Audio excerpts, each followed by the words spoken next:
why is it in the aviation sector, a sector which is known to be very difficult, Indigo does so well, for example, and Kingfisher does so badly. I jokingly tell people it is because in Kingfisher there is no business model, there are only models. Point I'm trying to make is we have to look inside before we look outside. The story of Hans Christian Andersen, my favorite story, favorite fairy tale of the child. It takes a child sometimes to say that the emperor is naked, which means if the solution, if the idea is right, it will go like a hot knife through butter. Even if you give a small dose, if your idea is not working, i.e., for example, demonetization, don't blame execution. That means your idea itself is wrong.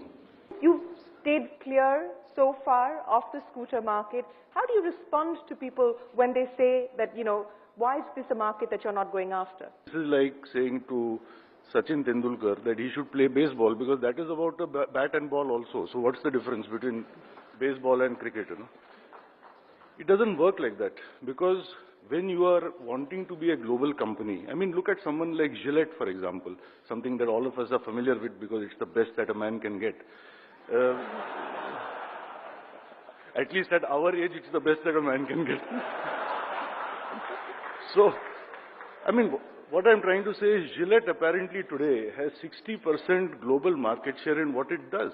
It is synonymous with that. When you think of a burger, you don't go to Pizza Hut. When you think of pizzas, you don't go to McDonald's. So business is more about perception than reality. I am saying that in life, we should climb only one mountain at a time. If there comes a time when Bajaj has 20, we have only 10% global motorcycle market share. Should I try to move in the motorcycle segment, which is 35 million vehicles worldwide, from 10% to 15, 20, 25, 30, where I have tailwinds, or should I try and address the scooter segment, where we are zero, and try and build it up from there and build a presence? I mean, for me, it's a no-brainer. When are we going to see a Bajaj car on Indian roads? Our position as a company is that we are a anti-car company, because we feel that people should either walk, cycle, use two-wheelers or three-wheelers. Because cars are too big, too fast, they pollute, they congest, and they kill all of us because they run over us. Yeah, because people say that two-wheelers are dangerous. My submission is two-wheelers are dangerous only when hit by a car, otherwise they are not dangerous. More seriously, one day I sat down with my guys and I said, look, we have to make something that is a little more respect-worthy. So we said to us, this is the difference between business and entrepreneurship. So, because entrepreneurship mein naam kamate, business mein to khali paisa kamate. So, we said the best three-wheeler would be a four-wheeler. It should have four wheels, it should have a seat belt, it should have a hard roof, it should have four doors. All the kind of things that car people take for granted. But the poor auto guy, as a driver or a passenger, thinks of it as a luxury.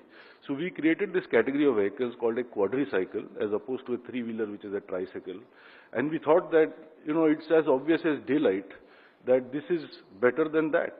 Now today, after 5 years of having done this, you may or may not be surprised to know that we are today exporting to countries in Asia, to Europe, for example, to Russia, to Turkey, to LATAM.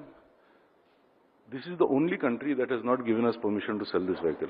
If your innovation in this country depends on government approval or the judiciary process, it will not be a case of made in India, it will be a case of mad